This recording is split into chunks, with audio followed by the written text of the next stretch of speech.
Eric Birling. He starts the play as this drunken, privileged layabout, but by the end, he's basically the moral conscience of An Inspector Calls. So how on earth does that happen?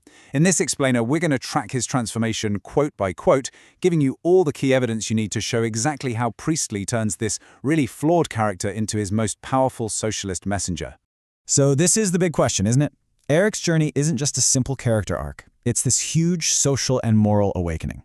We're going to trace that journey together, quote by quote, to see precisely how Priestley does it, starting right at the very beginning of the play. All right, let's dive into Act 1. This is where the seeds of conflict are sown. Even before the inspector turns up, Eric is already showing these little flashes of a conscience that really puts him at odds with the capitalist world he was born into. And there it is, the first major crack in the Birling family's perfect facade. On one side, you've got Mr. Birling's capitalist mantra, profit above everything else. And on the other, Eric's simple, almost instinctive question about fairness. This is our first key piece of evidence. It immediately sets up Eric's social conscience and positions him as a direct challenger to his own father. But, Eric's journey is far from being a straight line.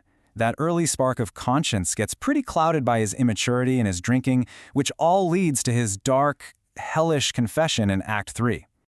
The language he uses here is so incredibly revealing, especially that phrase, a good sport. It's just so casual, so objectifying. It shows that, at this point, Eric saw Eva not as a person, but as something to be used for his own pleasure. It's a perfect example of the upper-class exploitation that Priestley is attacking. And here, we see the true depth of his shame. It's not just about what he did, but the fact that he was so drunk he couldn't even remember. That one word, hellish, is absolutely crucial for any top-grade analysis. It gives us more than just regret. It's this profound self-loathing, the sound of someone completely tormented by their own guilt. But this guilt doesn't just stay bottled up inside him. It actually transforms into this righteous anger, and he points it squarely at the people who refuse to accept their own blame. His parents, the old guard. This is a direct assault on the family structure itself. He tells his father he's not the kind of father a chap could go to, which exposes this complete lack of emotional support. And that frustrated repetition in, "you never even tried," just highlights the massive, unbridgeable gap that's formed between the generations. Wow.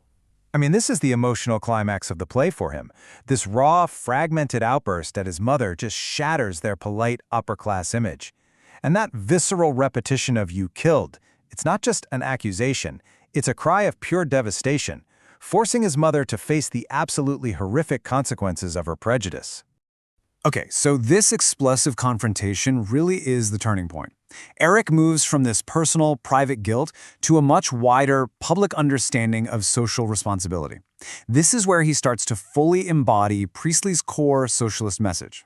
So let's just remember where Eric started. She was pretty and a good sport. This was Eric the exploiter, detached, selfish, and viewing a human being through this lens of pure privilege and power.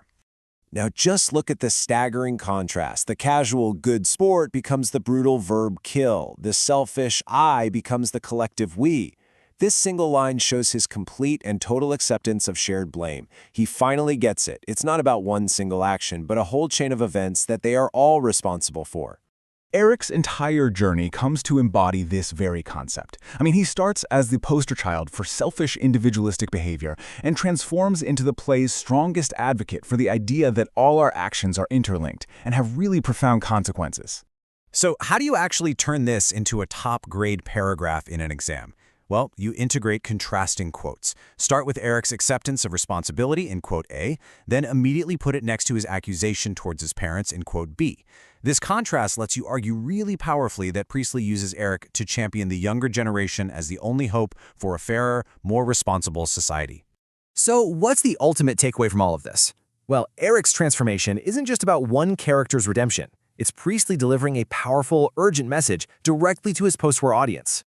By the end of the play, Eric's maturation is complete. He completely rejects his parents' obsession with their reputation, and he reverses the family dynamic by telling them, "I'm ashamed of you." He understands that what matters isn't their social status, but what happened to the girl.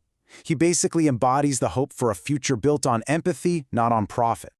Ultimately, Eric's painful journey leaves all of us with this question. He represents the possibility of change, the capacity to learn from terrible mistakes and build a better world. But he is also a warning. His story shows the destructive consequences of social apathy, leaving the audience to decide if they will follow his path towards collective action or his parents' path towards denial and, eventually, ruin.